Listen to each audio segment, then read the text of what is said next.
नमस्कार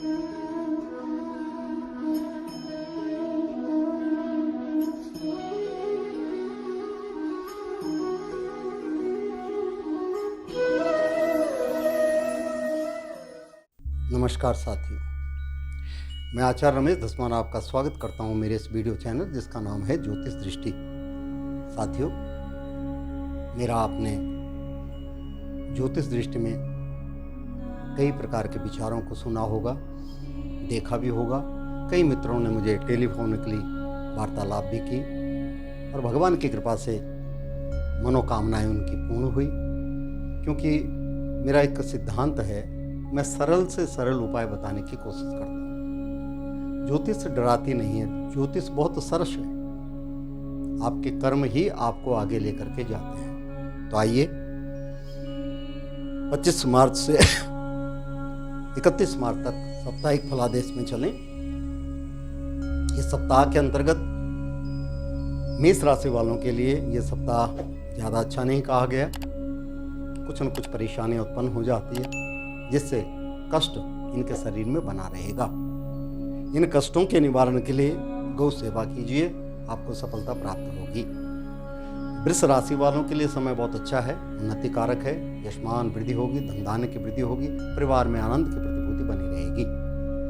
मिथुन राशि वालों के लिए भी समय अच्छा है, चल भाव उत्तम है, अनेक प्रकार की सफलताएं इनके चरण चूमेगी। कर्क राशि वालों के लिए थोड़ा सा कष्टकारी समय चल रहा है मित्रों। कफ पित्त वात इनको बना रहेगा, शरीर का ध्यान रखें। यात्रा के योग बन सकते हैं, तो इसलिए सचेत रहें। आपका स्वस्थ शरीर रहेगा तो यात्रा में भी आनंद रहे। सिंह राशि वालों के लिए समय बहुत अच्छा चल रहा है, इनके प्रतिकूल यह कार्य हो रहा है, इच्छा अनुसार कार्य होता चला जाएगा। भगवान सूर्य नारायण का ध्यान करें, आपको सफलता प्राप्त होगी।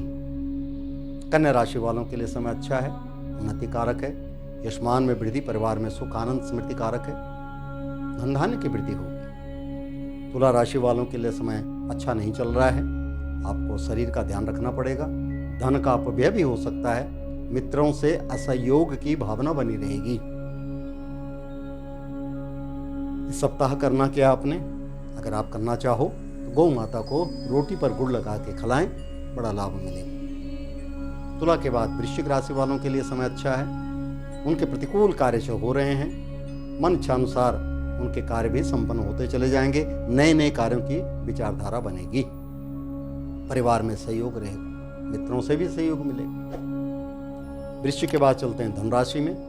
धनराशि वालों के लिए ग्रह गोचर होकर के शुभदायक शुभ दृष्टि से इनको फलादेश दे रहा है, तो इनका कहीं रुका हुआ धन होगा वो भी प्राप्त हो जाएगा और मित्रों से पूर्ण सहयोग मिलेगा।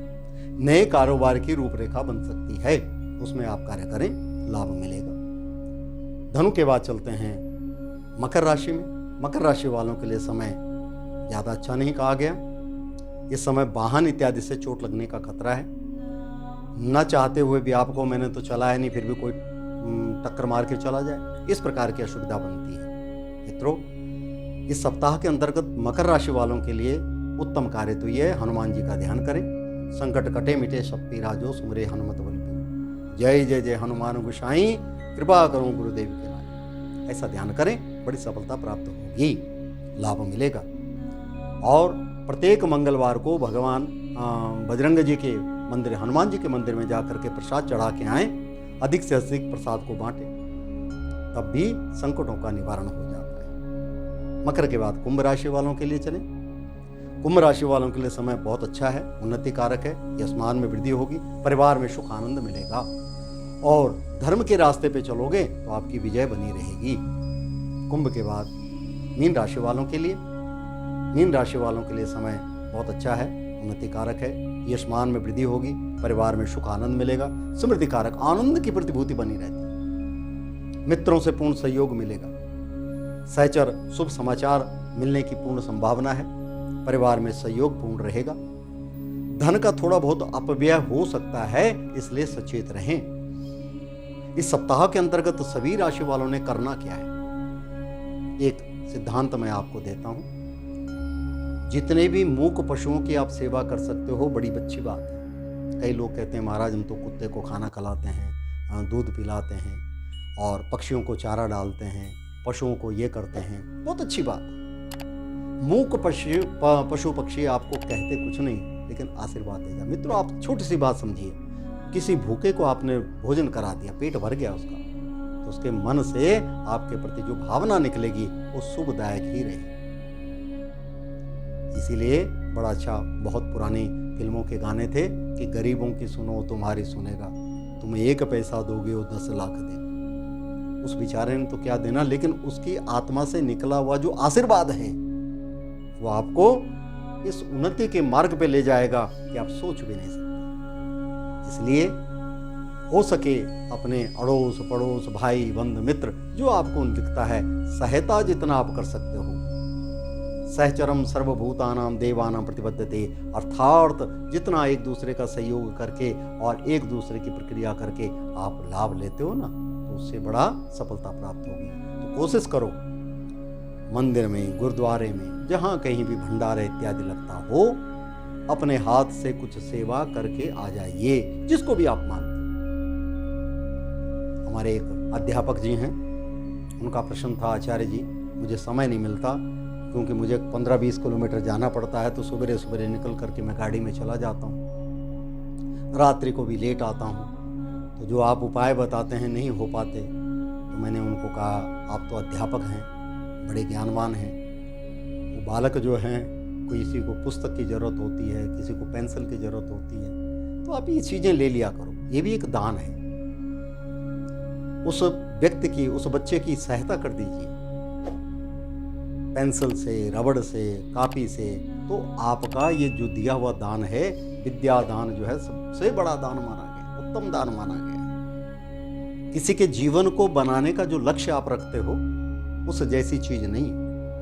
तो ऐसे छोटे छोटे उपायों के द्वारा, छोटे छोटे सहयोग को देख करके यदि आप सफलता प्राप्त करते हो, वो कहते हैं ना, बूंद बूंद से घड़ा भरता है। एक बार अगर आपने बाल्टी भरती, भर जाएगा, लेकिन जो रश करके एक एक बूंद आप भर रहे हो, उसका आनंद ही अलग होता है। इसी प्रकार पुण्य आपके धीरे धीरे संचित जो होते हैं, वो बड़ी सफलता देते हैं। पुण्यों के द्वारा सफलता मिलती है। एक किसी व्यक्ति ने मुझे टेलीफोन करके बताया, आचार्य जी आपने ये जो छोटे छोटे शब्द मुझे बताए, मैंने किया, मैं कहीं जा रहा था और अचानक मेरी आंख लग गई और मेरी गाड़ी जो है किसी बड़े से वृक्ष के पास टकरा गई। मतलब ये लगा लो कि गाड़ी का सारा कुछ वर्ण ही समाप्त हो गया, लेकिन हम दोनों पति पत्नी बिल्कुल ठीक रहे। वो आजकल होते हैं ना, खुल गए, जो उसके अंदर लगे रहते हैं गाड़ी में बलून, वो खुल गए। देखो कितनी अच्छी बात कही उन्होंने कि मैंने जीवन के अंदर एक नया क्या किया, नया शोध देख लिया, ये भी खुल जाते हैं और हमारी रक्षा हो गई। पता नहीं किन पुण्यों के द्वारा हमें फिर, मैंने कहा मित्र, हो सकता है भगवान ने अभी आपसे और कई अनेक कार्य करवाने हों। इसीलिए उस परमात्मा ने कहा कि कोई बात नहीं, लोहा है, निकल गया, उसका जैसा भी होता होगा, इंश्योरेंस इत्यादि जो हो करके कार्य बन जाएगा। लेकिन आपका जीवन है ना, जब तक जीवन है, कहते हैं ना, जब तक जी है तब तक जहान, और जीवन ही नहीं रहेगा, मृत प्राय शरीर का क्या। तो ऐसी छोटे छोटे उपायों से, मूक पशुओं को दान पुण्य करने से, गरीब व्यक्ति की सहायता करने से, या कई बार ऐसा होता है आपके अड़ोस पड़ोस में हैं लेकिन बोलने में झिझकते हैं, आपको पता है उनकी समस्या क्या है, उनकी समस्या का समाधान कर दीजिए, देखिए आपको कितना आनंद मिलेगा। वो कहते हैं हमारे लिए तो यही भगवान है, डूबते को तिनके का सहारा होता है। तो मित्रों, ऐसा छोटा छोटा सहयोग जब आप करते हो तो आपकी सफलता आपको और भी मिलती चली जाएगी। इन्हीं शब्दों के साथ मैं अपनी वाणी को विराम देता हूँ। नए विचारों के साथ आपके समक्ष आएंगे, तब तक के लिए नमस्कार।